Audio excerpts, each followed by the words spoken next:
है मसीह का प्यारा वचन, ये है वचन प्यारा। परमेश्वर के धन्य नाम की महिमा हो। प्रभात मनन के सत्र 2317 में आप सभी का बहुत ही विनम्रता के साथ स्वागत करता हूं।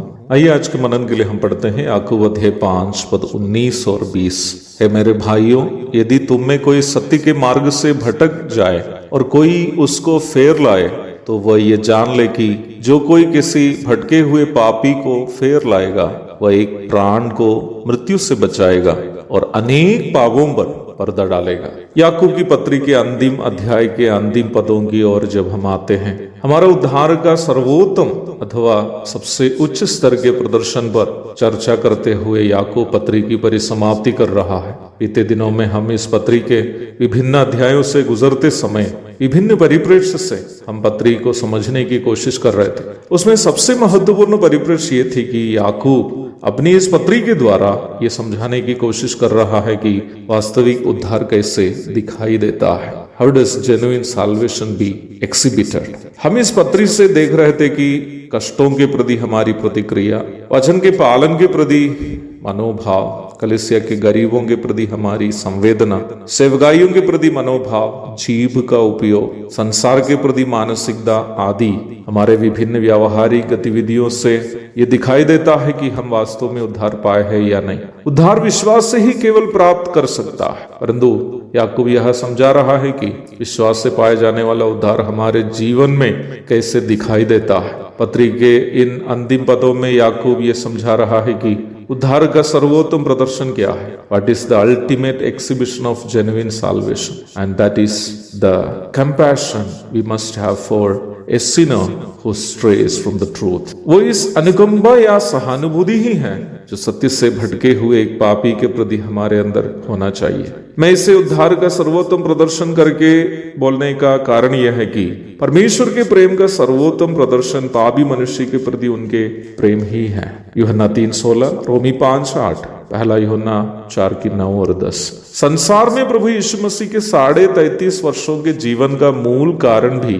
पापी मनुष्य के प्रति उनका प्रेम ही था। परमेश्वर से दूर होकर पाप में भटकने वाले लोगों के प्रति प्रभु यीशु मसीह के मनोभाव के बारे में प्रेरित मत्ती अपना सुसमाचार में इस प्रकार लिखता है, जब उसने भीड़ को देखा तो उसको लोगों पर तरस आया, क्योंकि वे उन भेड़ों के समान जिनका कोई रखवाला न हो व्याकुल और भटके हुए से थे। तब उसने अपने चेलों से कहा, पक्के खेत तो बहुत है पर मजदूर थोड़े हैं। मत्ती 9:36 और 37। यही वो बाइबल भाग है जो सन 2003 में मुझे सुसमाचार प्रचार की सेवा के लिए समर्पण करने हेतु प्रेरित किया था। यद्यपि हम मनुष्य पाप में डूबकर जीवन बिता रहे तो थे, प्रभु के मन में हमसे नफरत नहीं था बल्कि तरस था, सहानुभूति थी। जब याकूब यहाँ कहता है कि यदि तुम में कोई सत्य के मार्ग से भटक जाए, हमारे मन में एक गलत फहमी उत्पन्न होने की संभावना है कि ये उद्धार प्राप्त विश्वासियों के बारे में कह रहा है, बल्कि यहाँ उद्धार पाए हुए लोगों के बारे में नहीं,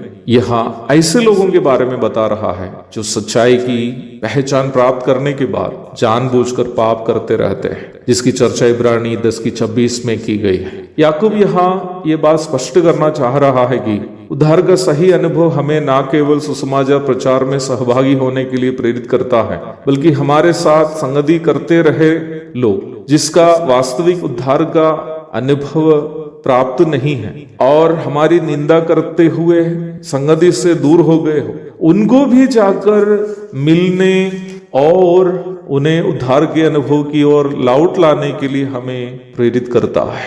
मुझे लगता है कि याकूब यहाँ अपना ही अनुभव हमारे साथ साझा कर रहा है। याकूब सहित यीशु मसीह के सभी जैविक भाई लोग, अर्थात जो भाई लोग मरियम की पेट से ही जन्मे थे, अपने बचपन से लेकर यीशु मसीह के जीवन और सेवाओं को देखने के बावजूद भी जब तक यीशु मसीह मृतकों में से जी उठकर उनको दर्शन नहीं दिया था, प्रभु पर विश्वास नहीं किए थे। यूहन्ना 7:5। प्रभु ने उन भाइयों को भी नष्ट होने नहीं दिया। याकूब यह जीवन का अनुभव से बोल रहा है।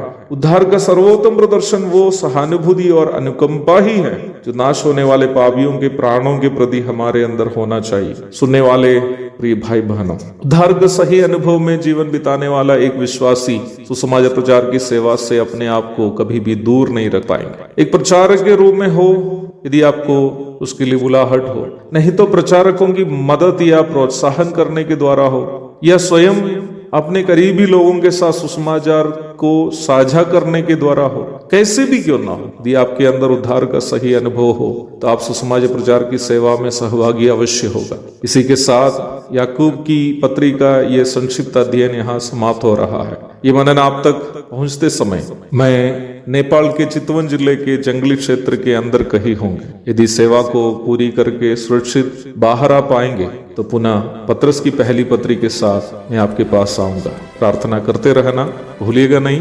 प्रभु आप सबको आशीष दे। आमीन।